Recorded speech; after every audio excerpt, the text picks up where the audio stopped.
Vamos começar nessa vibe aí de falar de características pessoais?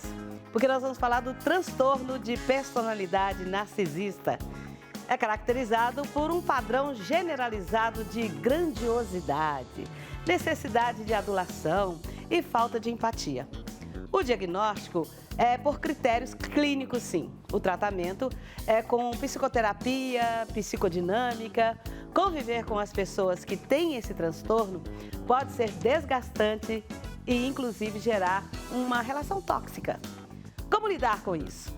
A psicóloga Juliana Meneghello vai falar sobre isso nesse tema com a gente. Agora eu já estou te convidando para entrar aí nas nossas redes sociais e deixar a sua pergunta, as suas dúvidas. Oi, Juliana, seja bem-vinda. Tudo bem, minha querida? Tudo bom, Cleide. Prazer enorme. Bom demais te ver de novo. Senta, vamos bater um papito? Então, o diabo não é tão feio quanto parece, né? É que eu estava falando aí no começo do programa, é que as pessoas, elas se cobram tanto quando elas se veem em alguma, nossa, gente, eu fiz isso, eu não devia ter feito isso, e aquilo vai torturando. Não é tão feio assim, né?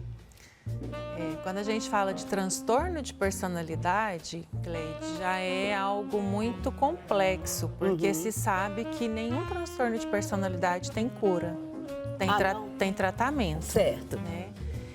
E o transtorno narcisista, que é o que nós vamos falar aqui, abordar aqui, ele é o mais difícil de ser tratado. Por quê? Justamente porque a pessoa que tem o transtorno narcisista, ela não consegue se perceber como falha. Ela não consegue se perceber como errada. O outro é sempre o errado. Então, ela tem menores chances de buscar um profissional, assim como ter adesão a um processo psicoterápico, que é a forma de se trabalhar esse transtorno através da psicoterapia.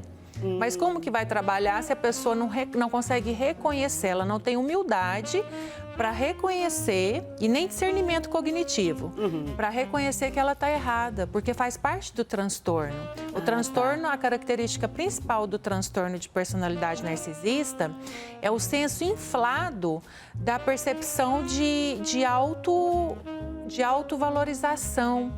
Né? Ela como você mencionou, ela se vê de forma muito importante e ela se coloca nessa posição sempre fazendo com que o outro tenha menos importância. Uma outra característica muito predominante do narcisismo, eles desrespeitam muito o sentimento alheio. Por isso que é muito comum as falas do narcisista. Você é muito sensível, relaxa, não é bem assim. Você é louca, você tá louca. Isso é muito comum. São falas típicas da pessoa que tem um transtorno narcisista. Narciso, vamos lá na mitologia grega, não é? É aquela perfeição. Que a mitologia é uma coisa que não existiu, né? Mas era a perfeição. A perfeição. Então, o que não é a figura dele, não é perfeito. Não é isso? Mais ou menos isso? Na verdade, não necessariamente precisa ser semelhante, porque ninguém é perfeito. Assim, mas o narcisista acha que Mas ele acredita que é. Né? Mas eu falo assim, Cleide, quando a gente não tem nenhum perfil que o narcisista vai perceber melhor que ele. Porque ele sempre vai estar no topo da perfeição. É um senso inflado da autoimportância, da perfeição, né? E isso acarreta o distanciamento, atrapalha muito nas relações interpessoais, principalmente. Porque quem que aguenta viver com uma pessoa que não consegue reconhecer uma falha, que erra e culpa o outro? Né? Ninguém consegue. É muito difícil, Cleide. É difícil. É muito difícil. As mães ainda conseguem, com filho narcisista. Mas num relacionamento ainda a dois, assim, eu acho que é difícil. Ainda assim é difícil, Cleide. A gente vê, inclusive, muitas mães narcisistas. Né? Tá. Então, assim, quando a gente fala de narcisismo, é muito comum a gente relacionar a relacionamentos conjugais, relacionamentos amorosos, né? O homem e a mulher ali. Mas é muito comum nas famílias. Existem mães narcisistas, existem pais narcisistas, existem filhos narcisistas. Então, assim, são todos... não tem É mais comum em homens o transtorno narcisista. Por quê? Existe um estudo, né? Não se sabe ao certo o motivo real, por que é mais predominante em homens. Mas hoje se sabe que muitas mulheres também têm, né, o transtorno narcisista. Mas é mais comum, é mais predominante em homens. Qual que é a consequência para uma pessoa narcisista? Como é que é a vida dessa pessoa? Solitária. Porque lá no fundo, o que acontece, Cleide? O transtorno narcisista, ele mascara, né? Porque o narcisista, ele tem uma baixa autoestima muito alta. Ah, tá. Então, uma das características é essa? Uma das características. Por isso a necessidade extrema de estar sempre sendo muito admirado, de forma excessiva. Sempre tem que estar tendo retorno, feedback. Ele não consegue lidar com a irrelevância dos comentários. Ele tem que ser o tempo todo reforçado. Alguém tem que nutrir. Ele... É uma carência. É uma carência muito grande. Ele tem uma dependência emocional muito grande, narcisista. Nossa, que vida ruim. Nossa, difícil demais para uma pessoa assim, né? Isso também pode acontecer com criança?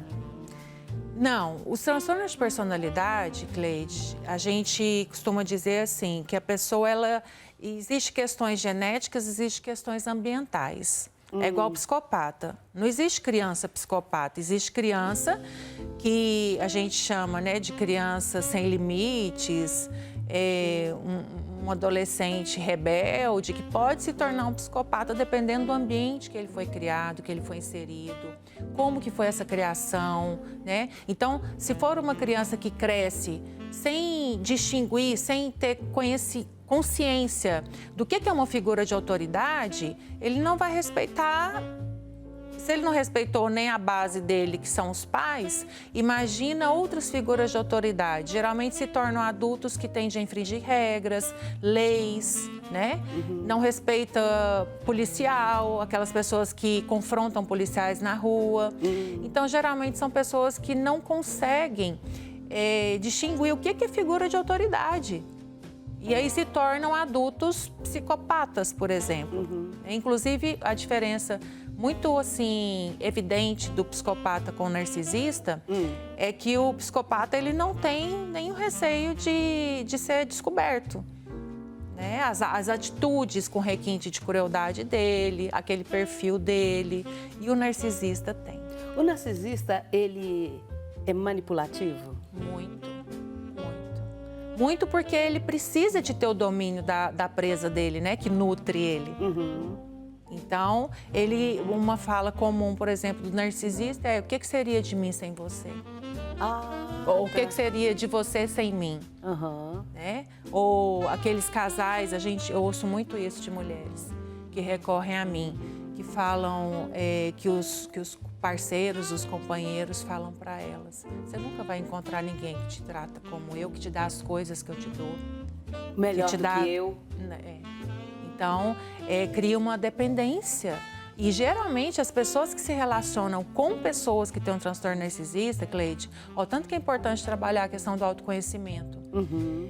São pessoas mais vulneráveis, são pessoas dependentes emocionais. Elas se tornam presas fácil para o narcisista. Então, ele fica meio que na espreita. Quando ele vê que aquela pessoa é fácil, crau.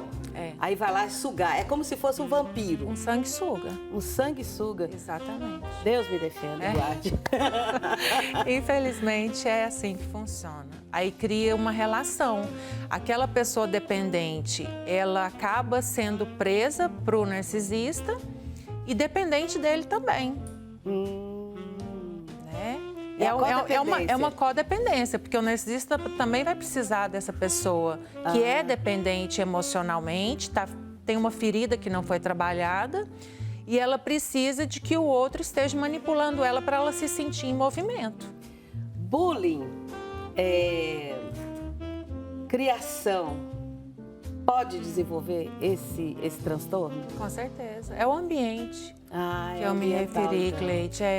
O bullying pode desenvolver, sim, com certeza. Porque tudo, na verdade, Cleide, eu acredito muito na teoria de uma das teorias da psicologia que fala que nós nascemos como uma folha em branco. Existe muitas pessoas que acreditam, nasceu com gene igual da mãe, nasceu com gene igual do pai. Eu, particularmente, enquanto estudiosa, né, há 17 anos estudando, pesquisando, eu respeito as linhas, as teorias, todas elas, mas eu me identifico muito com essa linha da psicologia que fala que nós nascemos como papel em branco. Então, assim, tudo vai depender do tipo de educação que os cuidadores dão para a criança. Desde a gestação, porque a gente sabe que dependendo, a partir do terceiro mês de gestação, eu acredito que até antes mesmo da mulher pensar em engravidar, já é tudo inicia ali, entendeu, Cleide? Então ali já vai se formando o caráter da pessoa, entendeu? Por exemplo, uma mãe que tem uma gravidez que não foi planejada e nem desejada. Isso vai refletir na criação que ela vai dar para o filho dela. É mesmo? Mesmo que de forma inconsciente, vai refletir. Então, uma mãe pode estar criando um narcisista. Com certeza. Mas tem jeito para isso, não tem? Tem. As pessoas não têm buscado, né, Cleide? Porque tem formas de prevenir isso. Mas nem todo mundo acredita que isso é possível. Mas existem formas de ser prevenido isso, E sabe? como é que eu vou prevenir isso? Buscando a ajuda dos profissionais, né? Da psicoterapia, do psicólogo, para estar orientando. Eu costumo brincar, eu falo assim, que toda mãe... Inclusive tem um livro da Paula Gomides que fala sobre práticas parentais. Ela é especialista em orientar os pais como criar a criança, o filho. E são vários tipos de práticas parentais que a gente aplica na criação da criança, né? E eu falo que todas as mães, todos os pais, quando decidem, mesmo quando não é uma gravidez planejada, falam assim, não, descobriu que está grávida? Vamos fazer um curso. Como educar meu filho? Tinha que existir isso. Sabe por quê, Cleide? Porque muitas das vezes os pais, eles nunca passaram por um processo psicoterápico. Eles não têm noção de como fazer, isso. sabe? E aí eles vão trazer crenças deles, crenças disfuncionais deles, eles vão passar isso para o filho. E aquilo se torna uma verdade absoluta para ele. Ao ponto dele achar, não, meu filho é igual eu, igual TDAH. Os pais que têm um filho que é TDAH, eles falam, não, meu filho não tem nada não, isso aí eu também fazia quando era criança, mas por quê? Porque quando ele era criança, ele também tinha o TDAH. E adulto também, e continua, e né? na fase adulta também. Então, assim, a pessoa tem que ter o conhecimento para ela aprender como que eu vou lidar com esse padrão de comportamento. Como que eu vou prevenir para que meu filho não seja uma pessoa que venha a desenvolver um transtorno narcisista? Olha, eu tô falando assim, Deus me livre e guarde de uma pessoa assim, mas na verdade... a gente tem que buscar ajuda para essa pessoa. Se for um filho, como você está falando, é uma solidão. É uma solidão. E quem quer ver seu filho solitário? Quem Exato. quer ver o seu marido solitário? Quem quer ver um amigo solitário? Não é? A gente tem que tentar mostrar que ele tem esse transtorno, porque você disse que ele não reconhece. Não reconhece. Mas de alguma forma... Não reconhece, mas simultaneamente ele sofre por ter baixa autoestima, ele sofre com a própria irritabilidade dele, Cleide, quando a expectativa dele não é correspondida. Ele sofre com a própria rejeição, né? Com a rejeição alheia, porque ele se rejeita. E geralmente essas pessoas assim, elas começam a farejar, eu digo assim...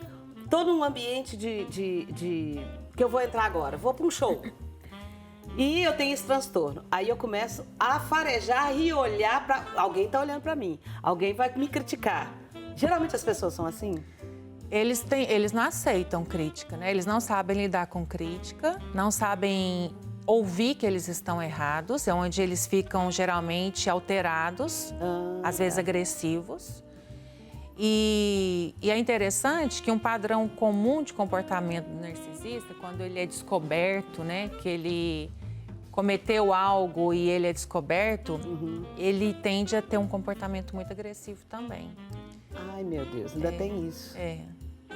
Mas respondendo mais especificamente sua pergunta, eles ficam atentos, eles ficam com a antena ligada, sim, né? Justamente para se aproximarem de pessoas que eles percebem que podem nutrir aquela carência afetiva deles, com muito elogio, com muita atenção, muita dedicação, né? Então, eles conseguem perceber os dependentes emocional. Entendi. Para juntar ali e formar a codependência. A quadrilha. Agora me explica aqui uma coisa. A gente tem visto muito aumentar o número de feminicídio. Não sei se é porque aumentou, se sempre existiu ou porque está noticiando mais. Mas, enfim, esses homens que praticam, que fizeram isso ou que fazem isso, têm esse transtorno? Tem. Sem sombra de dúvida. E muitas vezes junto com o transtorno psicopata, né? Porque o psicopata, Cleide, ele age deliberadamente de forma maldosa com alegria. Essa é a verdade. Eles agem com requinte de crueldade mesmo. E é sempre planejado, sempre muito pontuado, como que eles vão agir, sabe? O psicopata é assim que eles funcionam, a dinâmica deles é essa, né? Então isso quer dizer que nesses filmes que a gente vê essas situações... De serial killers são psicopatas. Eu achava que aquilo era meio fantasioso, mas na verdade não é não. Não, são os famosos psicopatas. Eles agem com requinte de crueldade, eles ficam ali mapeando tudo, esquematizando tudo. Na espreita. Agem assim. Os serial killers são os exemplos típicos, né, da psicopatia. E geralmente essas pessoas são meio apaixonantes, não são? Porque então, eles têm um glamour, sei lá o que é. O narcisista em especial, Cleide, eles são muito cativantes. Muito. Eles desenvolvem isso? Eles desenvolvem essa habilidade. Por quê? Porque eles vão fazer de tudo para ninguém desconfiar quem eles realmente são. Então, são pessoas muito proativas, muito prestativas. Olha só. Sabe? São cativantes, são carismáticos. Então, assim, por exemplo, se a gente for falar de um casal, geralmente a única pessoa que sofre ali é a companheira debaixo do mesmo teto. Porque os familiares da companheira já adotaram ele como da família e são apaixonados nele. Já vi isso. Ele cultiva e cativa todos, entendeu? E se ele não for na reunião, a festa não tá boa. Exato. Eles são, geralmente, o ponto principal da festa. Você falou tudo. Porque eles tendem a mostrar que são muito alegres, muito carismáticos, sempre muito dispostos, né, a fazer o melhor para todos ali, para servir todos. Nossa, é assim... Nossa, que cara legal! Precisa de muita terapia, viu, Cleide, para lidar com o narcisista. Meu Deus do céu. E a pessoa que convive com ele deve sofrer muito também? Demais, Cleide. E nem percebe. Fala assim, não, mas é assim mesmo. Então, por isso que eu falo, às vezes, eu já atendi casos de pessoas que conviviam com o narcisista e não percebiam. Porque são pessoas que nunca tinham lido nada sobre, nunca tinham buscado um conhecimento. Mas é muito importante. E assim, são temas que estão sempre sendo abordados com tanta frequência, Cleide. Eu falo assim, gente, a gente perde tanto tempo vendo as pessoas, né? Perde muito tempo vendo coisas que não vai agregar em nada. Gente, baixa lá, hoje o Google tá aí para isso, né? Entra lá, pesquisa as principais características, como descobrir se a pessoa é narcisista. Às vezes é só uma pessoa abusiva e aí a pessoa já taxa como narcisista e não é. Até nisso, né? Para falar assim, não, porque se for só uma pessoa abusiva, é uma pessoa mais fácil de aceitar que ela está errada, de haver ali um conciliamento entre ambas as partes envolvidas, que é diferente do narcisista. Então, assim, as pessoas têm que buscar conhecimento para saber onde que está, quem está próximo delas, com quem elas estão se relacionando. E muitas vezes não são pessoas de fora, não, Cleide, são pessoas de dentro. Quer dizer que o narcisista, ele é mais difícil da gente perceber do que o abusivo. Porque o abusivo, ele tá bem explícito. E o narcisista, ele tá com aquela aura fantástica de cara legal, de uma mulher legal, de agregador. Isso. É mais difícil por conta disso. E todo mundo gosta, aí é o cara legal. E todo mundo gosta. Ai, meu Deus do céu. Ele geralmente é muito bem visto, assim, pelas pessoas de fora. E quando uma pessoa se vê nessa situação, quem está nos vendo agora, a pessoa identificou, como é que eu vou chegar nessa pessoa e falar que ele está precisando de tratamento? É bem delicado, Cleide, é porque, como eu estou te falando, ele não vai aceitar. No mínimo, ele vai escutar, a pessoa que está falando para ele vai escutar assim, você está louca. Isso é coisa da sua cabeça. Ou senão, assim, relaxa. Né? Isso aqui é porque eu estou num dia difícil. Vai ter sempre uma desculpa. Vai ter sempre uma desculpa. É muito difícil o narcisista aceitar e assumir e perceber que ele precisa de ajuda. Por isso que é o transtorno mais difícil de ser trabalhado. Porque ele é muito cercado de glamour, né, para a cabeça da pessoa. Exato. Mas nós vamos conversar mais sobre isso? Da próxima vez que você vier aqui, porque ainda falta muita coisa, viu? Vamos sim, Cleide. Muito obrigada por você ter vindo.